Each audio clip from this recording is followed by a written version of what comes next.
വിദ്യാഭ്യാസത്തിലോ സാമ്പത്തികമായിട്ടുള്ള അനുഭവത്തിലോ കുറവോ കൂടുതലോ ഉണ്ടായാലും അവർ പരസ്പരം ഇഷ്ടപ്പെട്ടുവെങ്കിൽ വിവാഹം നടക്കപ്പെടും. ഈ വിവാഹം നടക്കപ്പെടുമ്പോൾ ഏറ്റവും അതിമഹത്വമായിട്ടുള്ള മറ്റൊരു വിവാഹത്തിന് വേണ്ടി ദൈവം തൻ്റെ കാന്തയെ ഒരുക്കിക്കൊണ്ടിരിക്കുന്നു എന്ന് കാണാൻ കഴിയുന്നു.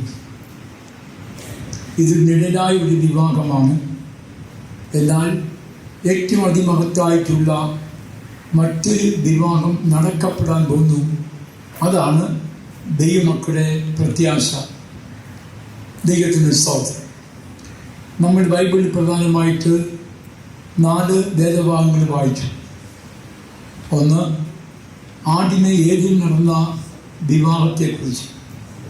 സകലത്തെയും ദൈവം വാക്കുകൊണ്ട് സൃഷ്ടിച്ചുവെങ്കിലും മനുഷ്യനെ സൃഷ്ടിക്കുമ്പോൾ ദൈവത്തിൻ്റെ സ്വരൂപത്തിലും സാദൃശ്യപ്രകാരം മനുഷ്യനെ ഉണ്ടാക്കി എന്ന് കാണാൻ കഴിയുന്നു.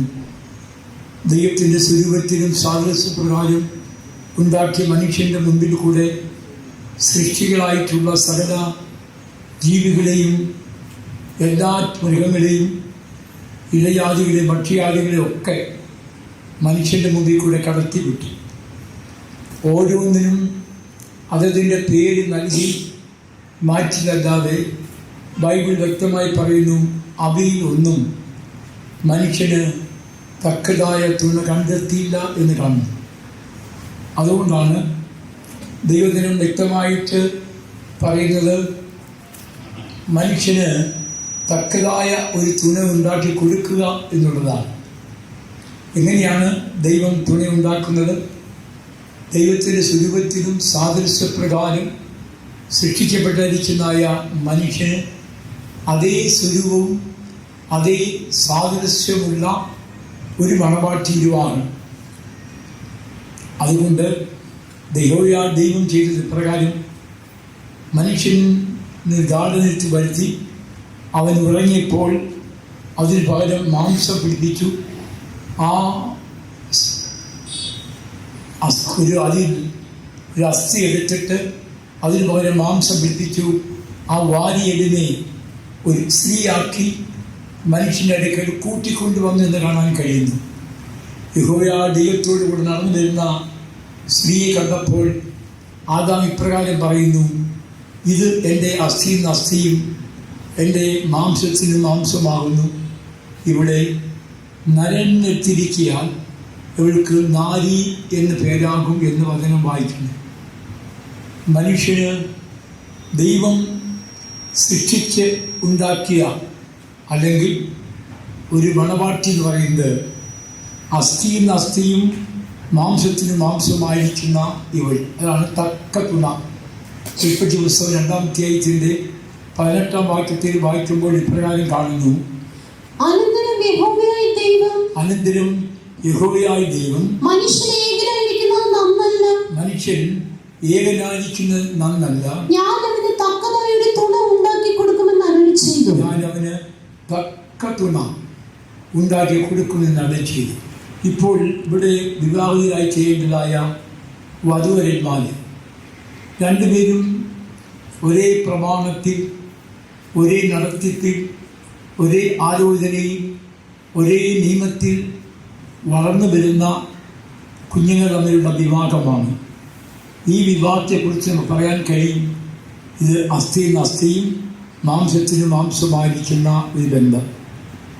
ഉപദേശ ഐക്യത, ജീവിതത്തിൻ്റെതായിരിക്കുന്ന മാധുര്യത്തെ മനസ്സിലാക്കി ജീവിക്കുന്ന ആത്മീയ വെളിപ്പാട് ഉള്ള ഒരു അനുഭവം, ആത്മീയ വെളിപ്പാട് പ്രകാരമുള്ള ഒരു വിവാഹ ബന്ധമാണ് നമ്മൾ ആഗ്രഹിക്കുന്നത്.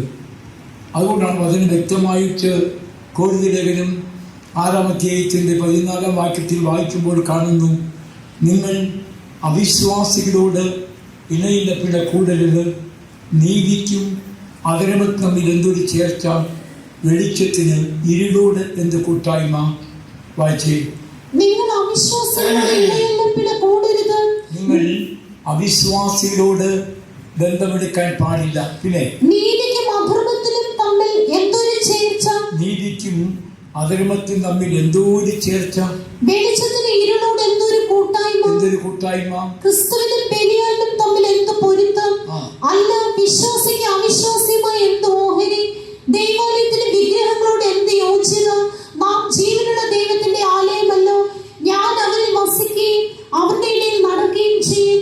ഞാൻ അവർക്ക് ദൈവവും അവർ എനിക്ക് ജനവുമാകുമെന്ന് ദൈവം അരുളി ചെയ്തിരിക്കുന്നുവല്ലോ. അതുകൊണ്ട് അവരുടെ നടുവിൽ നിന്ന് പുറപ്പെട്ട് വേർപെട്ടിരിപ്പിനെന്ന് കർത്താവ് അരുളി ചെയ്യുന്നു. അശുദ്ധമായതൊന്നും തൊടരുത്. എന്നാൽ ഞാൻ നിങ്ങളെ കൈക്കൊണ്ട് നിങ്ങൾക്ക് പിതാവും നിങ്ങൾ എനിക്ക് പുത്രന്മാരും പുത്രിമാരും ആയിരിക്കുമെന്ന് സർവശക്തനായ കർത്താവ് അരുളി ചെയ്യുന്നു. ദൈവത്തിന് മഹത്വം. അതുകൊണ്ടാണ് വിവാഹബന്ധം എടുക്കുമ്പോൾ പ്രമാണത്തോട് യോജിക്കുന്നതും കൂട്ടായ്മയുടെ ഐക്യതയുള്ളതും നിയമത്തിലും നിലനിൽക്കുന്നതായ മാതൃകയുള്ള കുഞ്ഞുങ്ങളുമായിട്ടുള്ള വിവാഹം, സഭയുമായിട്ടുള്ള വിവാഹബന്ധം. അല്ലാതെ ഒരു വിവാഹബന്ധം എടുത്താൽ പഴയ നിയമത്തിൽ കാണുന്ന പോലെ കാളയും കൈതയും കൂടെ കൂട്ടിയിരുന്ന പോലെ ഇരിക്കും. ഒരു കാളയും ഒരു പോത്തിനെയും കൂടെ കൂട്ടിയിരി അടങ്ങിയിരിക്കും. വെള്ളം കാണുമ്പോൾ പോത്ത് വെള്ളത്തിൽ കിടക്കും, കാള അവിടെ നിൽക്കും. എങ്ങനെ ഒരു നടക്കാൻ കഴിയും? അതുകൊണ്ടാണ് പ്രമാണവുമായിട്ടുള്ള ബന്ധം, ഉപദേശവുമായിട്ടുള്ള ബന്ധം, നിയമത്തിൽ നിലനിൽക്കുന്ന ദൈവമക്കളുമായിട്ടുള്ള ബന്ധം, കൂട്ടായ്മയുടെ മാധുര്യത്തെ മനസ്സിലാക്കി ജീവിക്കുന്നവരുമായിട്ടുള്ള ബന്ധം. വിവാഹം എങ്ങനെയെങ്കിലും ആകട്ടെ എന്നുള്ളതല്ല. വാസ്തവമായിട്ട് ഒരു വിവാഹ ബന്ധം എടുക്കുമ്പോൾ ആ ദൈവപ്രമാണത്തോട് യോജിക്കുന്നതുമായിട്ട് മാത്രമേ ആകാവൂ എന്ന് വചനം വ്യക്തമായി പറയുന്നു. അതാണ് തക്ക തുണ.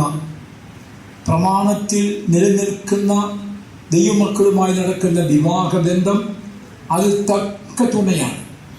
നിഴലായി നടക്കുന്ന വിവാഹം, അങ്ങനെ മാനസാന്തരപ്പെട്ടവരും ജലസ്നാനം സ്വീകരിച്ചവരും പരിശുദ്ധാത്മാവിൻ്റെ അഭിഷേകം പ്രാപിച്ചതായ ദൈവമക്കൾ വേർപാട് പാലിക്കുന്ന ദൈവമക്കളുമായി നിയമപ്രമാണത്തിൽ നിലനിൽക്കുന്നവരുമായിട്ടുള്ള വിവാഹബന്ധമാണ് മനുഷ്യൻ ദൈവമക്കൾ ആഗ്രഹിക്കുന്നെങ്കിൽ കർത്താവായ യേശുക്രിസ്തുവിൻ്റെ വരവിൽ അവസാന ഭാഗം നമ്മൾ വായിച്ചു നിർത്തിയത് വെളിപ്പാട് 19 7, 8, 9 വചനമാണ്.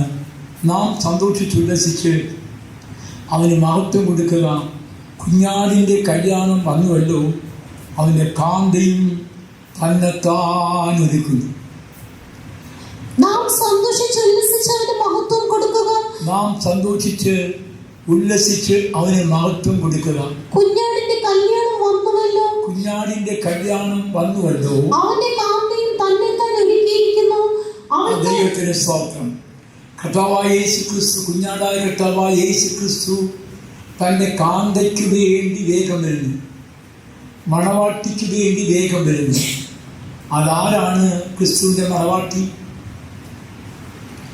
അക്ഷരീയമായി വിവാഹം നടക്കുമ്പോൾ അല്പം ആത്മീയ കുറവുണ്ടെങ്കിലും, ഏത് അല്പം കുറവ് വ്യത്യാസങ്ങൾ കൂടുതലുണ്ടെങ്കിലും അവർ പരസ്പരം ഇഷ്ടപ്പെട്ടുകൊണ്ട് വിവാഹം നടക്കപ്പെടും. എന്നാൽ യേശുക്രിസ്തുവിനെ പറ്റി പഠിക്കുമ്പോൾ അവൻ പാപമില്ലാത്തവൻ, പരിശുദ്ധൻ, നീതിമാൻ. എബ്രായലേഖനം 7:26 വായിക്കുമ്പോൾ ഇപ്രകാരം കാണുന്നു: ഇങ്ങനെയുള്ള മഹാപുരോഹിതത്തിൽ നമുക്ക് വേണ്ടത് പവിത്രൻ, നിർദോഷൻ, നിർമ്മലൻ, പാപിയോട് വേർപെട്ടവൻ, സ്വർഗത്തേക്കാൾ ഉന്നതനായിത്തീർന്നവൻ. ഇങ്ങനെയുള്ള കർത്താവായ യേശു ക്രിസ്തുവിൻ്റെ കാന്ത എന്നത് ആരാണ്? ക്രിസ്തുവിൻ്റെ കാന്ത പവിത്രനായിരിക്കണം, നിർമ്മലനായിരിക്കണം, നിഷ്കളങ്കനായിരിക്കണം, പാപം ചെയ്യാത്തവരായിരിക്കണം. പെന്തക്കോസ്ത് സഭ ആയതുകൊണ്ട് കാന്തയാചരിക്കാൻ കഴിയുമോ? ഒരിക്കലുമില്ല. രക്ഷിക്കപ്പെട്ട് സ്നാനമെടുത്ത് പരിശുദ്ധാത്മാവിൻ്റെ അഭിഷേകം പ്രാപിച്ചതായ ദൈവമക്കൾ ആ പരിശുദ്ധാത്മാവിൻ്റെ അഭിഷേകത്താൽ നിറഞ്ഞ് പരിശുദ്ധമായി ജീവിക്കുന്ന, വേർപാട് പാലിക്കുന്ന ദൈവമക്കളാണ് ക്രിസ്തുവിൻ്റെ കാന്ത. അതിനാണ് പാപം വിട്ട് ഒഴിയണം എന്ന് വചനം വായിക്കുന്നു. പാപത്തെ വിട്ടൊഴിയണം, ലോകമോഹങ്ങളെ വിട്ട് ഒഴിയണം, ലോകത്തിൻ്റെ ഇമ്പങ്ങളെ വിട്ട് ഒഴിയണം. അങ്ങനെയുള്ള ഒരു ജീവിതം ചെയ്യുന്ന വ്യക്തികളാണ് ക്രിസ്തുവിൻ്റെ കാന്ത. ഞാൻ വിവാഹ ശുശ്രൂഷ നടത്തുമ്പോൾ ചിലയിടത്തൊക്കെ ഇത് ഓർപ്പിക്കാറുണ്ട്. ലേവ്യ പുസ്തകം 21-13 വാക്യം വായിക്കുമ്പോൾ കാണുന്നു, ഒരു മഹാപുരോഹിതൻ വിവാഹം കഴിക്കുമ്പോൾ 4 വിധത്തിലുള്ള സ്ത്രീകളെ വിവാഹം കഴിക്കാൻ പാടില്ല എന്ന് വചനം വായിക്കുന്നു. കന്യകയായ സ്ത്രീയെ മാത്രമേ അവൻ വിവാഹം കഴിക്കാവൂ. കന്യകയായ സ്ത്രീയെ മാത്രമേ ആ മഹാപുരോഹിതൻ വിവാഹം കഴിക്കാവൂ. വിധവ, ഉപേക്ഷിക്കപ്പെട്ടവൾ, ദുർനടപ്പുകാരത്തി, വേശ്യ, ഇങ്ങനെയുള്ളവരെ അവൻ വിവാഹം കഴിക്കരുത്. സ്വജനത്തിലുള്ള കന്യകയെ മാത്രമേ വിവാഹം കഴിക്കാവൂ. സ്വജനത്തിലുള്ള കന്യകയെ മാത്രമേ വിവാഹം കഴിക്കാവൂ. ആരാണ് ഈ മഹാപുരോഹിതൻ? അതാണ് എബ്രായലേഖനം 7:26 വായിച്ചത്. നമ്മുടെ കർത്താവായ യേശു ക്രിസ്തുവാണ്. ഇങ്ങനെയുള്ള മഹാപുരോഹിതനത്രയും നമുക്ക് വേണ്ടിയത്. ഇങ്ങനെയുള്ള മഹാപുരോഹിതനല്ലോ നമുക്ക് വേണ്ടിയത്. പവിത്രൻ, നിർദോഷൻ, നിർമ്മലൻ, പാപികളോട് വേർപെട്ടവൻ, സ്വർഗത്തെക്കാൾ ഉന്നതനായി തീർന്നവൻ. ഇങ്ങനെയുള്ള കർത്താവായ യേശു ക്രിസ്തുവിന്റെ കാന്തയാണ്. സിനിമയും കണ്ട്, നാടകവും കണ്ട്, കൂട്ടുകാഴ്ചയും കണ്ട് വേറെ കുത്തി ജീവിക്കുന്ന വ്യക്തികൾ ക്രിസ്തുവിന്റെ കാന്തയും. രക്ഷിക്കപ്പെട്ടവരായിരിക്കാം, ജലസ്നാനം സ്വീകരിച്ചവരായിരിക്കാം, അന്യഭാഷ സംസാരിക്കുന്നവരായിരിക്കാം, പെന്തക്കോസ്തിന്റെ പാരമ്പര്യം, പെന്തക്കോസ്താടെ പറയാം, പെന്തക്കോസ്തിന്റെ പാരമ്പര്യം പറഞ്ഞേക്കാം, അല്ലെങ്കിൽ ക്രൈസ്തവൻ എന്നുള്ള പേര് വിളിച്ചേക്കാം. അതുകൊണ്ടൊന്നും അർത്ഥമില്ല. കർത്താവിൻ്റെ വരവിൽ എടുക്കപ്പെടണമെങ്കിൽ കുഞ്ഞാടിൻ്റെ ജീവോത്സവത്തിൽ നിന്റെ പേര് വേണം. പുസ്തകങ്ങൾ തുറന്നു, ജീവിത പുസ്തകം മറ്റു പുസ്തകം തുറന്നു, പുസ്തകങ്ങളിൽ എഴുതിയിരിക്കത്തവണ്ണം മരിച്ചവർക്ക് അവരുടെ പ്രവൃത്തിക്കനുസരിച്ചുള്ള ന്യായവിധി ഉണ്ടായി. അവിടെ ഏർപ്പാട് 21-12 വാക്യം. പുസ്തകങ്ങൾ തുറന്നു, ജീവന്റെ പുസ്തകം എന്ന മറ്റൊരു പുസ്തകം തുറന്നു. പുസ്തകങ്ങളിൽ എഴുതിയിരുന്നതിന് ഒത്തവണ്ണം മനുഷ്യർക്ക് അവരുടെ പ്രവൃത്തികൾക്കടുത്ത് ന്യായവിധി ഉണ്ടായി. കുഞ്ഞാടിന്റെ ജീവപുസ്തകത്തിൽ എഴുതിയിരിക്കുന്നവരല്ലാതെ, കുഞ്ഞാടിന്റെ ജീവപുസ്തകത്തിൽ എഴുതിയിരിക്കുന്നവർ അല്ലാതെ അശുദ്ധമായത് യാതൊന്നും മ്ലേച്ഛതയും ഭോഷ്കും പ്രവർത്തിക്കുന്നവരാരും അതിൽ കടക്കയില്ല. സ്വർഗത്തിൽ കടക്കയില്ല. അതിന് മുഖം അല്ലെങ്കിൽ മറ്റൊന്നുമില്ല. എന്താണ്? സ്വർഗത്തിൽ കടക്കണമെങ്കിൽ എന്തായിരിക്കണം? കുഞ്ഞാടിന്റെ ജീവപുസ്തകത്തിൽ പേര് വേണം. പുസ്തകങ്ങൾ തുറന്നു. സ്വർഗത്തിലെ പുസ്തകം ഒരു പുസ്തകമല്ല. ഒന്ന് രക്ഷിക്കപ്പെടുമ്പോൾ ജീവപുസ്തകത്തിന്റെ പേരെഴുതും. എന്നാൽ ദൈവമക്കളെ, ഓർമ്മയുടെ പുസ്തകമുണ്ട്. എന്ന് പറഞ്ഞാൽ നമ്മൾ കാട്ടിക്കൂട്ടുന്ന ഓരോ പരിപാടികളും അഡ്രസ്സും പേരും ഡേറ്റ് വിട്ടിട്ട് ദൈവം നമ്മളാൽ എഴുതി വെക്കുന്ന ഒരു പുസ്തകമുണ്ട്. അതാണ് ഓർമ്മയുടെ പുസ്തകം, അല്ലെങ്കിൽ സ്മരണയുടെ പുസ്തകം. ഒരു ന്യായവിധി ദിവസത്തിൽ ആ പുസ്തകങ്ങളൊക്കെ തുറക്കും. ആർക്കും ഒന്നും മാറ്റാനോ മറയ്ക്കാനോ കഴിയില്ല. അങ്ങനെയാണ് ഇങ്ങനെയാണെന്നും പറയാൻ കഴിയില്ല. കല്യാണ വസ്ത്രത്തിൽ ആലോചനകത്തിരുന്നു. അവനിവിടെ ന്യായീകരണങ്ങളുണ്ടായിരുന്നു. ഞാൻ മാർക്കറ്റിൽ പോയതാണ്, അപ്പോൾ കല്യാണ വസ്ത്രം ധരിക്കാൻ ഒക്കുമോ എന്നൊക്കെയുള്ള ന്യായമായിരിക്കാം. അതിനേക്കാൾ നല്ല വീട്ടിൽ മനോഹരമായ വസ്ത്രമാണ് ഞാൻ ധരിച്ചിരിക്കുന്നതൊക്കെ ന്യായത്തോടാണ് അവനകത്ത് കയറിയത്. നീ കല്യാണ വസ്ത്രമില്ലാതെ എങ്ങനെ അകത്ത് വന്നു മക്കളെ? എങ്ങനെ വന്നു? അത് സ്നേഹത്തോടെ വന്നു. അവന് വാക്ക് മുട്ടിപ്പോയി. സംഭവിച്ചത് അടുത്ത ഓർഡർ. നിന്റെ കൈയും കാലും ബന്ധിച്ച് ഏറ്റവും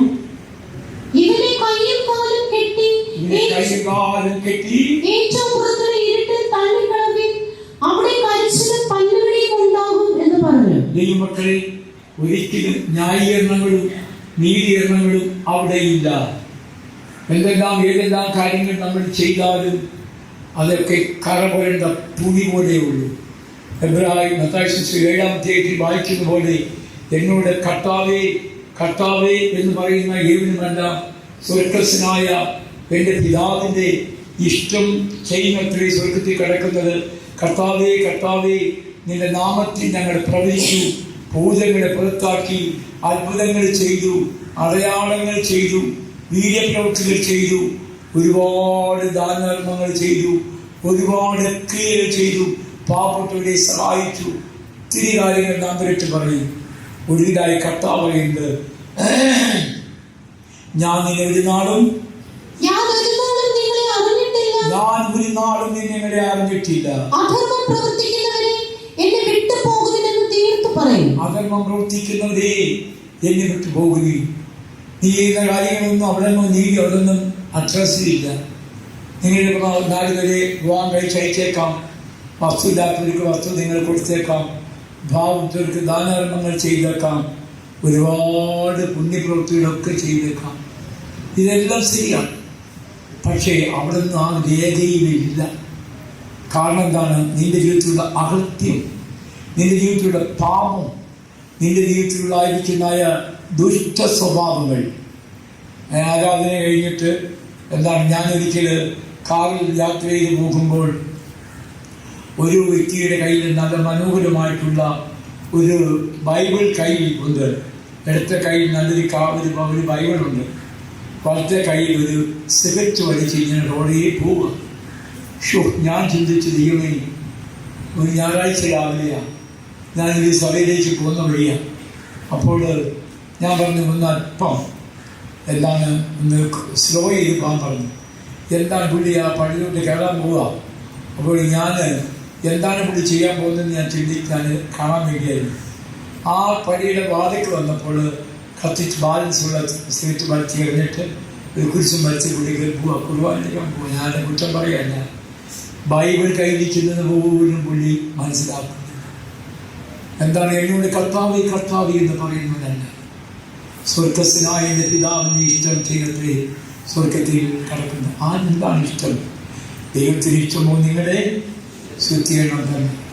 എന്താണ് ശുദ്ധീകരിക്കേണ്ടത്? ഇനി പാപം വേണ്ട, ഇനി ലോകത്തിൻ്റെ മോഹങ്ങൾ വേണ്ട, ഇനി എനിക്ക് ആഡംബരങ്ങൾ വേണ്ട, എനിക്ക് ലോക ഉല്ലാസങ്ങൾ വേണ്ട. ഞാൻ ചിലപ്പോൾ ചിന്തിക്കാറുണ്ട്, എന്താണ് കല്യാണ ദിവസമാണ് എന്താണ് പലരുടെയും വസ്ത്രധാരണ മനസ്സിലാക്കുന്നത്. മോടിയുള്ള വസ്ത്രം ധരിച്ചു പെന്തക്കോസ്തുകാർ ഇത് കല്യാണം കഴിച്ച് ഇനിയിപ്പം ഇന്ത്യയുടെ കുഞ്ഞുങ്ങളുടെ നല്ല മനോഹരമായ വെള്ള വസ്ത്രമാണ്. ഇതിനെ ജയിക്കാൻ വസ്ത്രം ഭൂലോകത്തിലെങ്ങുമില്ല. നിങ്ങൾ കാന്തിക പട്ടുസാരി ധരിച്ച് ഒരു 500 പേരും ഒരു വെള്ള വസ്ത്രം ധരിച്ച 100 പേരും മാറിയിരിക്കട്ടെ, ആരെയായിരിക്കും നോക്കുന്നത്? വെള്ള വസ്ത്രം ധരിച്ചവരെയായിരിക്കും നോക്കുന്നത്. വെള്ളത്തിന് മഹത്വമുണ്ട്. പക്ഷേ ഇപ്പം വെള്ളത്തുണിയോടൊന്നും പ്രാധാന്യമില്ല, വെള്ളത്തുണിയോടൊന്നും അത്ര ആഗ്രഹമൊന്നുമില്ല. ബൈബിൾ വായിക്കുന്നത് വെള്ളത്തുണി നെയ്യുന്നവരെ ദുഃഖിക്കാൻ പോവുകയാണ്. കാരണം വെള്ളത്തുണി വാങ്ങാൻ ആളില്ലാതെ വരാൻ പോവുക, വെള്ളത്തുണി വാങ്ങാൻ ആളില്ലാതെ വരാൻ പോവുക. വെള്ളത്തുണി നെയ്യുന്നവർ ദുഃഖിക്കും. കാരണം വെള്ളത്തുണിയോടൊന്നും ആർക്കും ഇഷ്ടമില്ല.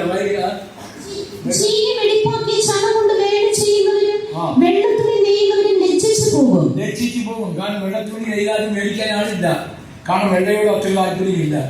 കീർത്തിയക്കാർക്ക് അത് പറയുന്ന കീർത്തിയക്കാർക്ക് പോലും വെള്ളത്തുണിയോട് താല്പര്യമില്ല.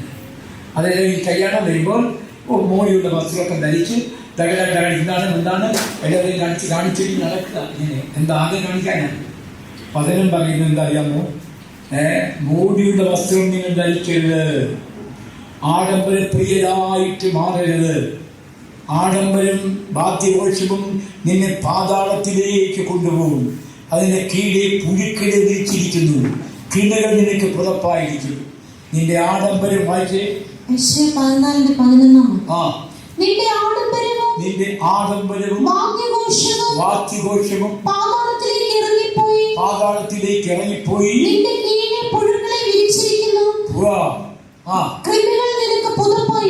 ഇവിടെ എന്റെ സ്പോഞ്ച് മെത്തയും പിന്നെന്താണ് സ്പ്രിങ് മെത്തയും ഒക്കെ കിടന്നിട്ട് നല്ല ചേച്ചിട്ട് സുഖമായി കിടക്കുകയാണ്.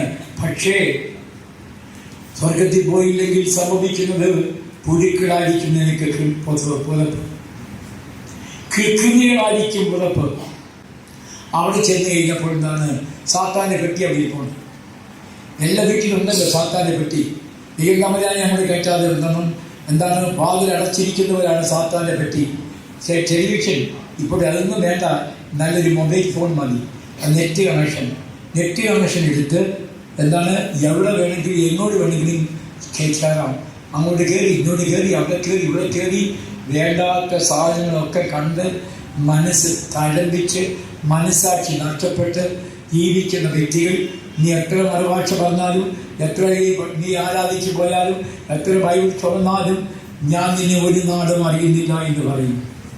അധർമ്മം പ്രവർത്തിക്കുന്നത് എന്നെ വിട്ടു പോകുകയും അങ്ങനെ വാക്ക് കേൾക്കാൻ ഇടയാകരുത്. നമ്മുടെ വിശുദ്ധിയോടെ ജീവിപ്പാൻ വിളിക്കപ്പെട്ടവര് വിശുദ്ധിക്ക് പ്രാധാന്യം കൊടുക്കണം. ആരാണ് ക്രിസ്തുവിന്റെ കാന്ത? നിർമ്മലമായി ജീവിക്കുന്നവരായിരിക്കണം. അതുകൊണ്ട് സ്വസ്ഥ മനസ്സാക്ഷിയോട് ജീവിക്കുന്ന ജീവിതം, നിർമ്മലമായി ജീവിക്കുന്ന ഒരു ജീവിതം ദൈവം അതാണ് ആഗ്രഹിക്കുന്നത്. ഒരു മാതൃകപരമായിട്ടുള്ള ജീവിക്കുന്ന ജീവിതം അതാണ് ദൈവം ആഗ്രഹിക്കുന്നത്. നമുക്ക് ക്രൈസ്തവ പാരമ്പര്യമുണ്ട്. എന്താണ്? നമുക്ക് ക്രിസ്ത്യാനിയാനുള്ള ഒരു പാരമ്പര്യമുണ്ട്. പക്ഷെ പാരമ്പര്യമൊന്നും സ്വർഗത്തിലേക്ക് കൊണ്ടുപോയില്ല കേട്ടോ. ഞാൻ നിന്നെ ഒരു നാടും അറിയുന്നില്ല എന്ന് പറയും. ഒരിക്കൽ ഞാൻ ഒരാളുടെ സുവിശേഷം അറിയിച്ചപ്പോൾ എന്നോട് പറയാം, എൻ്റെ റോഡ് സൈഡിലുള്ള ഒരു പ്രധാന സ്ഥലത്ത് ഞാൻ 2 സെന്റ് വസ്തു ഞാൻ പള്ളിക്ക് കൊടുത്തു. അവിടെ ഞാൻ എൻ്റെ സ്വന്തം ചെലവിൽ ഞാനൊരു കുരിശുമോട് ഉണ്ടാക്കി കൊടുത്തു. അവിടെ രൂപത്തെ വെച്ചിട്ടുണ്ട്. ഒരേ ആയിരങ്ങൾ വന്നിട്ട് അവിടെ വന്ന് തൊഴുത് സാഹിത്യം പ്രാപിച്ച് സന്തോഷമായിട്ട് പോകുന്നു. ആ എന്നെ ദൈവം തന്നെ മറക്കുമോ? ഞാൻ പറഞ്ഞ നിന്റെ വസ്തു മൊത്തം വിറ്റ് അന്നദാനം ചെയ്താലും, നിന്റെ ശരീരം ചുടുവാനേൽപ്പിച്ചാലും, നിന്റെ ദൈവപ്രമാണത്തിൽ നിലനിൽക്കാത്ത കാലത്തോളം ഞാൻ നിന്നെ ഒരു നാടും അറിയുന്നില്ല എന്ന് പറയും. ശരിയായിരിക്കുന്ന എന്തെങ്കിലുമൊക്കെ വാരി കൊടുത്തു കഴിഞ്ഞാൽ അങ്ങ് പോകാവുന്ന, ഒന്നും കൊടുക്കണ്ട. ധനവാനെ ലാസറിന്റെ കഥ അതാണ്. ധനവാനെ അഡ്രസ് ഉള്ളവനാണ്, ലാസറിന് ഒരു അഡ്രസ്സുമില്ല. പാവപ്പെട്ടവൻ ധനവാന്റെ മേശയിൽ വീഴുന്ന അപ്പം നുറുക്കുകൊണ്ട് അവൻ ജീവിച്ചു. പക്ഷേ ആ സാധുവായ മനുഷ്യൻ മരിച്ചപ്പോൾ അബ്രഹാമിന് മടിയിലേക്ക് കൊണ്ടുപോയി. അവന് പഞ്ചായത്തിന് പേരില്ല, മുനിസിപ്പാലിറ്റിയുടെ പേരില്ല, കോർപ്പറേഷന് പേരില്ല, എങ്ങും അവന് പേരില്ല, അഡ്രസ്സുമില്ല, ഒന്നുമില്ല, ഒരു നല്ല വസ്ത്രമില്ല, അത് കിഴക്കയില്ല. സാധുവായ മനുഷ്യൻ. നമുക്ക് വലിയ കൊട്ടാരങ്ങളുണ്ട്, വലിയ വലിയ പദവികളുണ്ട്, മറ്റു കാര്യങ്ങളുണ്ട്. എന്തിനേയും തന്നിരിക്കുന്നു? വിശുദ്ധിയോട് ജീവിപ്പാൻ. ദൈവത്തിന് സ്തോത്രം. ദൈവമക്കളെ, ആ ധനവാൻ മരിച്ചു, അടക്കപ്പെട്ടു. അവൻ്റെ പാപം എന്തായിരുന്നു?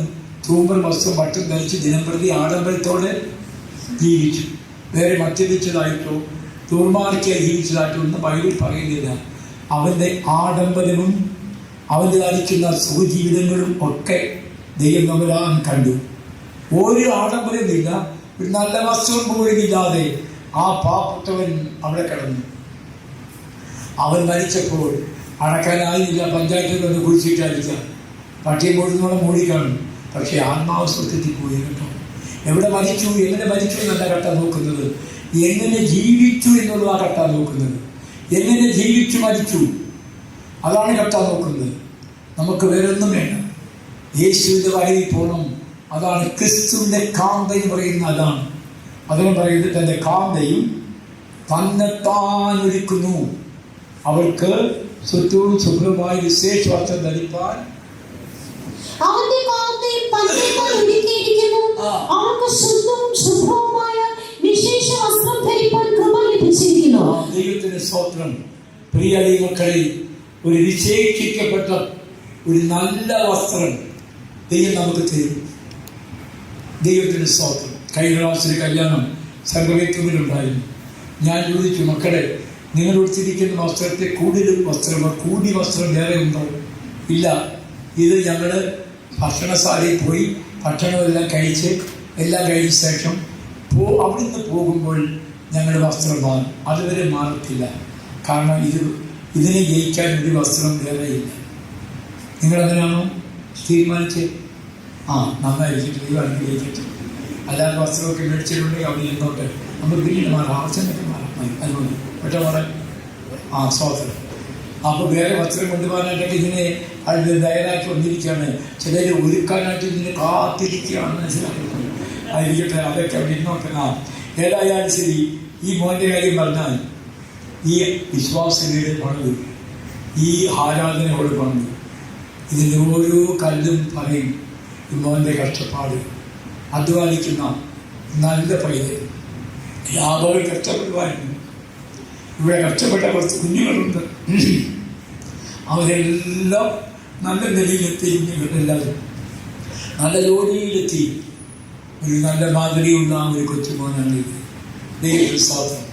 അവൾ തന്നെ അതുകൊണ്ട് തന്നെ അല്പം ക്ഷീണമാണെങ്കിലും ഞാൻ ഇവിടെ ഈ കല്യാണത്തിൽ വരണമെന്ന് ഞാൻ ആഗ്രഹിച്ചു വന്നതാണ്.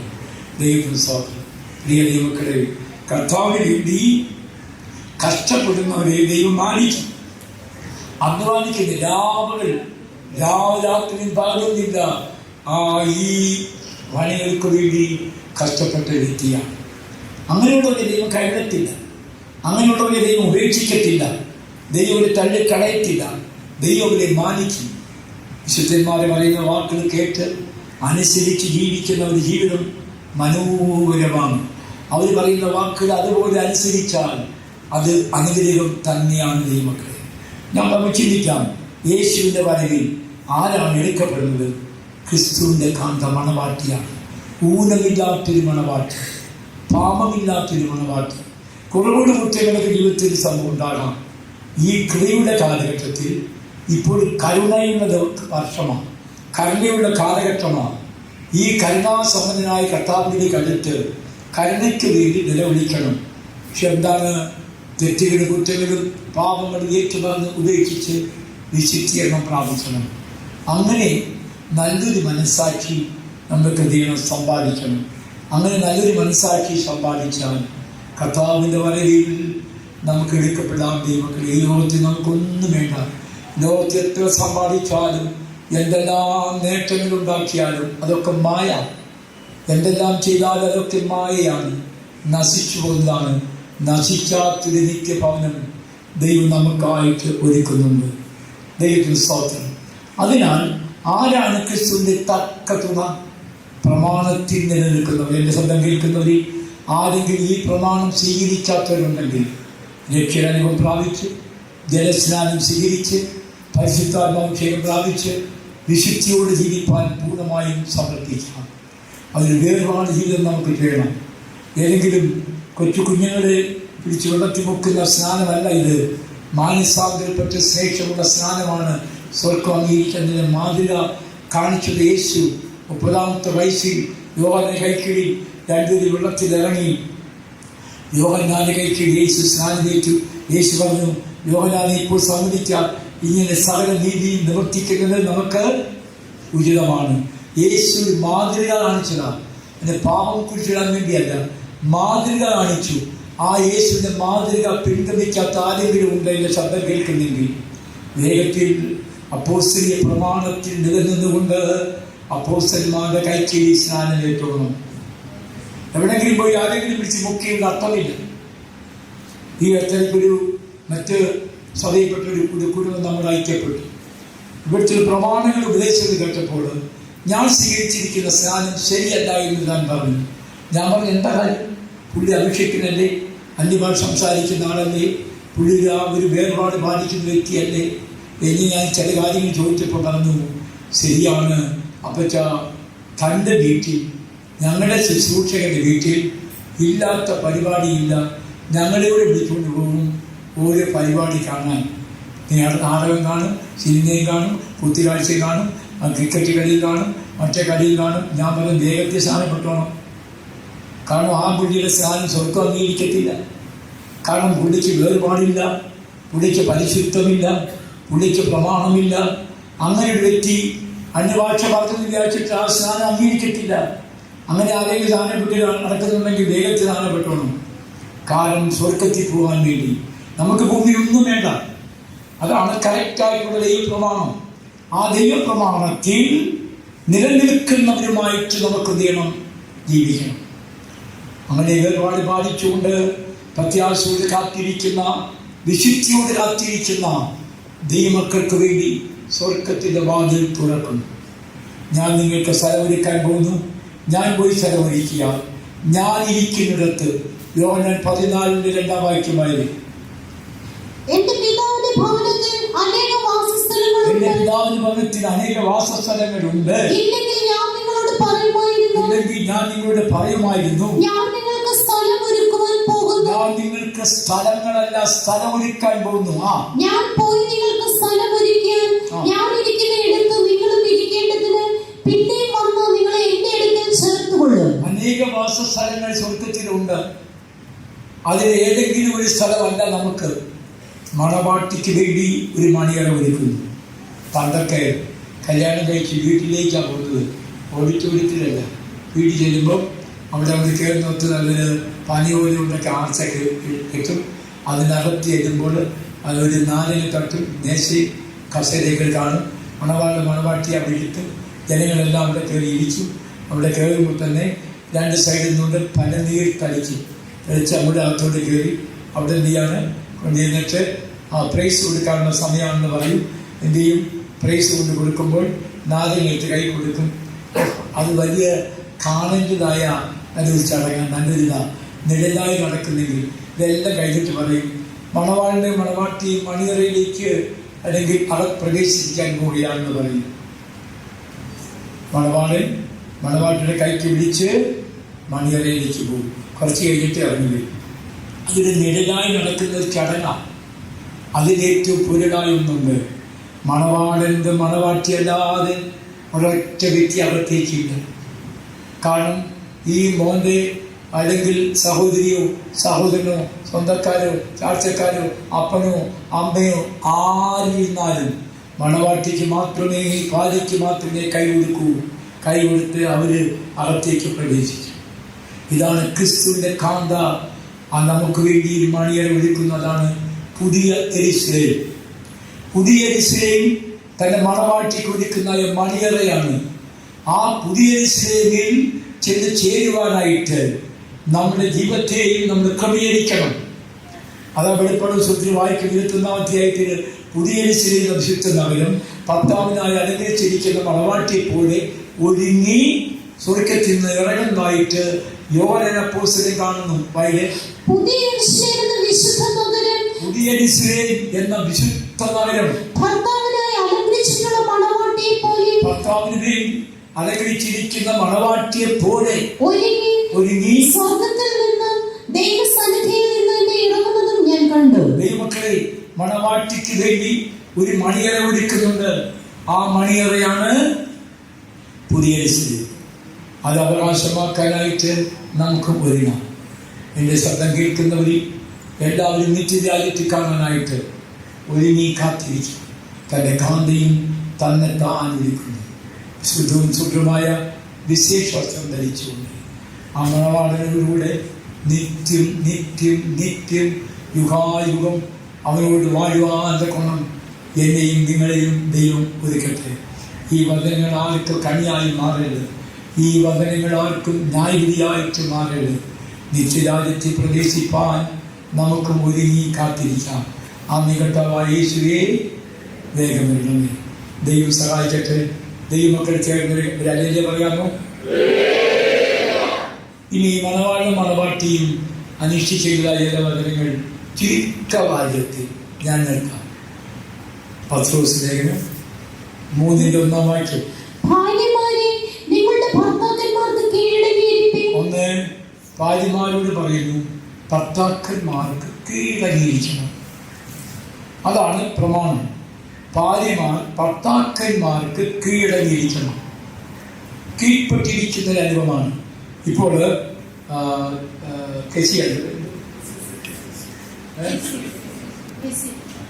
കെസിക്ക് ഇപ്പോൾ എന്തുണ്ട്, കഥയുണ്ട്.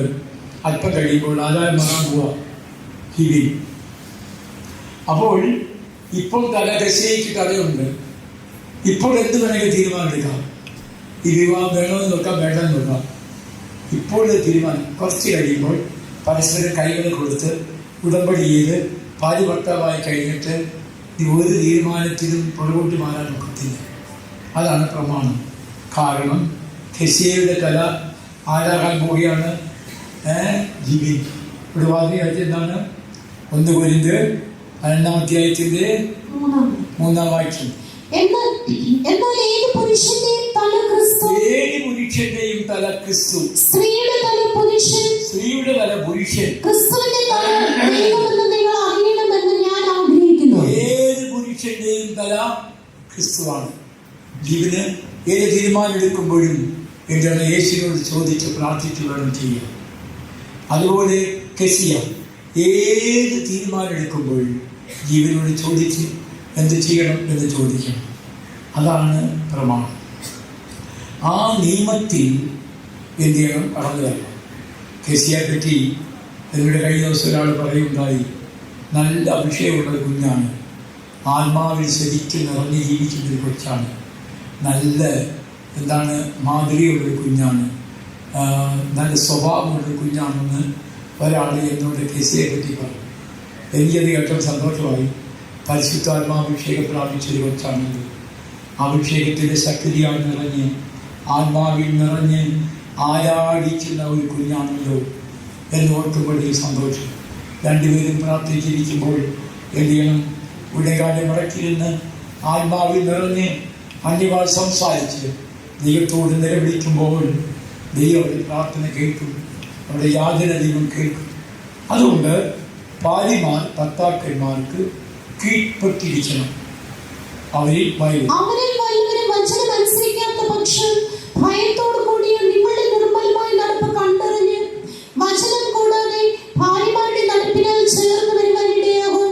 നിങ്ങളുടെ അലങ്കാരം തലമുടി പീട്ടുന്നതും പൊന്നണിയുന്നതും വസ്ത്രം ധരിക്കുന്നതും ഇങ്ങനെ പുറമേയുള്ളതല്ല, സൗമ്യതയും സാവധാനതയുമുള്ള മനസ്സെന്ന അക്ഷയഭൂഷണമായ ഹൃദയത്തിന്റെ ഗൂഢമനുഷ്യൻ തന്നെ ആയിരിക്കണം. അത് ദൈവസന്നിധിയിൽ വിലയേറിയതാകുന്നു. ഇങ്ങനെയല്ലോ പണ്ട് ദൈവത്തിൽ പ്രത്യാശ വെച്ചിരുന്ന വിശുദ്ധ സ്ത്രീകൾ തങ്ങളെ തന്നെ അലങ്കരിച്ച് ഭർത്താക്കന്മാർക്ക് കീഴടങ്ങിയിരുന്നത്. അങ്ങനെ സാറ അബ്രഹാമിനെ യജമാനനെന്ന് വിളിച്ച് അനുസരിച്ചിരുന്നു. നന്മ ചെയ്ത യാതൊരു ഭീഷണിയും പേടിക്കാതിരുന്നാൽ നിങ്ങൾ അവളുടെ മക്കളായി തീർന്നു. ദൈവത്തിന് സ്തോത്രം. പരസ്പരം കീഴ്പ്പെട്ട് ജീവിക്കുന്ന ഒരു ജീവിതം എന്ന് പറഞ്ഞാൽ, ഭാര്യ ഭർത്താവിന് ബഹുമാനം കൊടുക്കുമ്പോൾ ഭർത്താവ് ഭാര്യയ്ക്ക് ബഹുമാനം കൊടുക്കും. ഭാര്യ ഭർത്താവിനെ സ്നേഹിക്കുമ്പോൾ ഭർത്താവ് ഭാര്യയെ സ്നേഹിക്കും. അതായിരിക്കണം അനുഭവം. വിശ്വസ്തത. കുറച്ച് നാളിന് മുമ്പായിട്ട് ഒരു വിശ്വാസി കുഞ്ഞുങ്ങൾ തമ്മിൽ വിവാഹമാണ്. ആ പയ്യനേക്കാൾ കുറച്ച് കൂടുതൽ ശമ്പളം ആ പെൺകുട്ടിക്കുണ്ട്. പക്ഷേ ശമ്പളം വാങ്ങി നേരെ ഭർത്താവിൻ്റെ കൈ കൊടുത്തിട്ട് പറയും, വെച്ചാൽ എനിക്ക് ഇന്നതുപോലെ ആവശ്യമുണ്ട്, ഇന്നൊരു കാര്യം ചെയ്യാനുണ്ട്, നല്ല എമൗണ്ടാണ് കൊണ്ട് കൊടുക്കുന്നത്, എനിക്ക് വീട്ടിലെ പപ്പായി മമ്മിയുണ്ട്, അവർക്ക് എന്തെങ്കിലും അയച്ചു കൊടുക്കുക, നിൻ്റെ ആവശ്യത്തിന് നീ എടുത്തിട്ട് എനിക്ക് തന്നാൽ മതി, അതിന് ഒരു മാറ്റമില്ല. നമുക്ക് ആ കുടുംബത്തിൽ സന്തോഷകരമായിട്ടുള്ള ഒരു അനുഭവം. പരസ്പരം വിശ്വാസം, പരസ്പരം സ്നേഹം, പരസ്പരം കരുതുന്നൊരനുഭവം, വിശ്വസ്തതയുടെ അനുഭവം. അതാണ് ദൈവം ആഗ്രഹിക്കുന്ന അനുഭവം. ദൈവത്തിന് സ്തോത്രം. ഒരു പരസ്പരം സ്നേഹിച്ചും ആദരിച്ചും ശുശ്രൂഷിച്ചിരിക്കുന്ന അനുഭവം. ഈ ലോകത്തിൻ്റെ ആഡംബരങ്ങളോ ഈ ലോകത്തിൻ്റെ സുജീവിതങ്ങളല്ല ദൈവം ആഗ്രഹിക്കുന്നത്. എന്താണ്? പ്രത്യാശയാൽ നിറഞ്ഞ് ജീവിക്കുന്ന ഒരു ജീവിതമാണ് ദൈവം ആഗ്രഹിക്കുന്നത്. ദൈവത്തിന് സ്തോത്രം. അതുകൊണ്ടാണ് വചനം വ്യക്തമായി പറയുന്നത്, നിങ്ങളുടെ അലങ്കാരം തലമുടി വീഴുന്നതും പൊന്നണിയുന്നതും വിലയേറിയ വസ്ത്രം ധരിക്കുന്നതിന് പുറമേയുള്ള അല്ല, അതുകൊണ്ട് സ്ത്രീകളും യോഗ്യമായ വസ്ത്രം ധരിച്ച് ലജ്ജാശീലത്തോടും സുബോധത്തോടും കൂടെ തങ്ങളെ അലങ്കരിക്കണം. പിന്നിയ തലമുടി, പൊന്ന്, മുത്ത്, വിലയേറിയ വസ്ത്രം എന്നിവ കൊണ്ടല്ല, ദൈവഭക്തി സ്വീകരിക്കുന്ന സ്ത്രീകൾക്ക് ഉചിതമാവണ്ണം സൽപ്രവൃത്തികളെ കൊണ്ടത്രേ അലങ്കരിക്കേണ്ടത്. അതാണ് പ്രമാണം.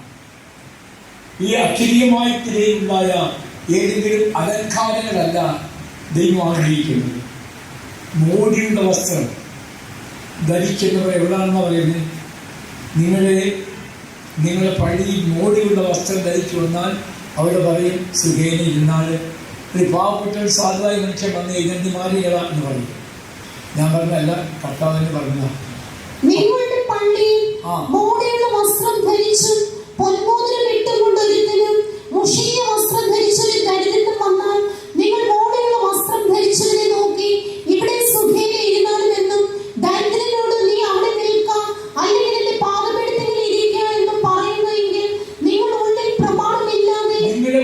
പ്രമാണമില്ലാതെ ന്യായരഹിതമായി വിധിക്കുന്നവരായില്ലയോ? ന്യായരഹിതമായി വിധിക്കുന്നവരല്ലേ? വിധിക്കുന്നില്ല. അതല്ല, ദൈവം ആഗ്രഹിക്കുന്ന എന്താണ്? നമുക്ക് മോടിയുള്ള വസ്ത്രം വേണ്ട, ഒന്നുമില്ല. നെല്ലിയുടെ വസ്ത്രം. നമ്മുടെ കൊടുങ്ങല്ലൂർ രാജകുടുംബത്തിൽപ്പെട്ടതായ ഡോക്ടർ കല്യാണി ഉണ്ടായിരുന്നു. ഡോക്ടർ കല്യാണി ഡോക്ടർമാരെ പഠിപ്പിക്കുന്ന ജോലിയായി. അവർ യേശുവിനെ അറിഞ്ഞു, രക്ഷിക്കപ്പെട്ട് സ്ഥാനമെടുത്ത് അഭിഷേകം പ്രാപിച്ചു. എല്ലാം ജോലി വിട്ട് ഞങ്ങളെപ്പോലെ ശുശ്രൂഷിച്ചായിട്ട് ഇറങ്ങിത്തിരിച്ചു. ദൈവത്തിന് സ്തോത്രം. ഇതാണ് കൊടുങ്ങല്ലൂർ രാജകുടുംബത്തിൽപ്പെട്ട ഒരു വ്യക്തിയാണ്. അവിടെ വസ്ത്രം എപ്പോഴും ജോലിക്ക് പോയാലും എവിടെ ഇരുന്നാലും വൈറ്റ് വെള്ള സാരിയും വെള്ള ബ്ലൗസുമാണ്, വേറെ ഒന്നും എടുക്കത്തില്ല.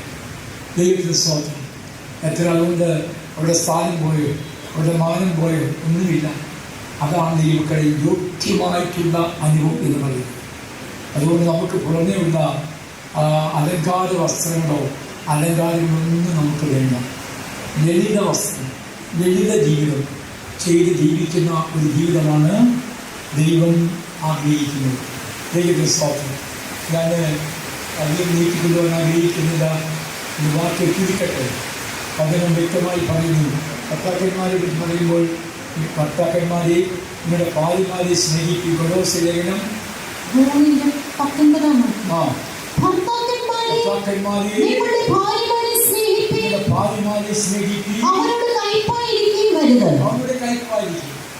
സ്നേഹത്തിൽ മുന്നേറുക, സ്നേഹത്തിൽ ഒന്നായിരിക്കണം. കൈപ്പിൻ്റെ അനുഭവമില്ല. സന്തോഷകരമായി ഐക്യമായി ജീവിക്കുന്ന ഒരു ജീവിതമാണ് ദൈവം ആഗ്രഹിക്കുന്നത്. അല്ലാതെ ആരുടെ വിരോധമോ വൈരാഗ്യമോ വെച്ച് പുലർത്തിക്കൊണ്ട് ജീവിച്ചത്.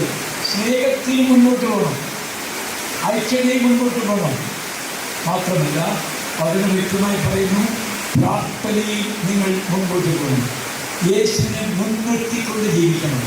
സഭാപുസ്തകത്തിൽ വായിക്കുന്ന പോലെ മുപ്പുരിച്ചലിന് വേഗത്തിൽ അറ്റുപോകത്തില്ല. മുപ്പുരിച്ചലിന് വേഗത്തിൽ അറ്റുപോകത്തില്ല. നമ്മൾ ആ മൂന്നാമനായ കർത്താവായ യേശു ക്രിസ്തു നിങ്ങളുടെ മധ്യം ഉണ്ടായിരിക്കണം. പോക്കിലും വരവിലും പ്രവർത്തനത്തിലും എല്ലാ കാര്യങ്ങളിലും യേശുവിനെ മുൻനിർത്തിക്കൊണ്ട് ജീവിക്കുന്നെങ്കിൽ ആ ജീവിതം മനോഹരമാണ്, അനുഗ്രഹമാണ്, നന്മയാണ്. ദൈവം നിങ്ങളെയും അനുഗ്രഹിക്കട്ടെ. നമുക്ക് നമ്മുടെ കർത്താവിൻ്റെ കീഴിൽ ആശ്രയിച്ച് ജീവിക്കാം. കർത്താവിനായി ഒരുങ്ങി നമുക്ക് കാത്തിരിക്കാം. ആമേൻ. കർത്താവായ യേശുവേ, വേഗം വേണമെന്ന് നമുക്ക് പറയാം. നിങ്ങളുടെ പ്രാർത്ഥന മുടക്കരുത്, ബൈബിൾ വായന മുടക്കരുത്, ആരാധന മുടക്കരുത്, കൂട്ടായ്മ മുടക്കരുത്, നിങ്ങളുടെ കുടുംബപ്രാർത്ഥന മുടക്കരുത്. സ്വസ്ഥ പ്രാർത്ഥന കറക്റ്റായിട്ട് സമയം. അങ്ങനെ പ്രാർത്ഥിച്ച് ദൈവത്തെ സ്തുതിച്ച് മഹത്വപ്പെടുത്തി ജീവിക്കുന്ന ജീവിതം ഏറ്റവും മനോഹരമാണ്. അങ്ങനെ ദൈവം നിങ്ങളെയും അനുഗ്രഹിക്കട്ടെ. നിത്യരാജ്യത്ത് കാണപ്പെടാനായിട്ട് നമ്മെയും ഒരുക്കട്ടെ.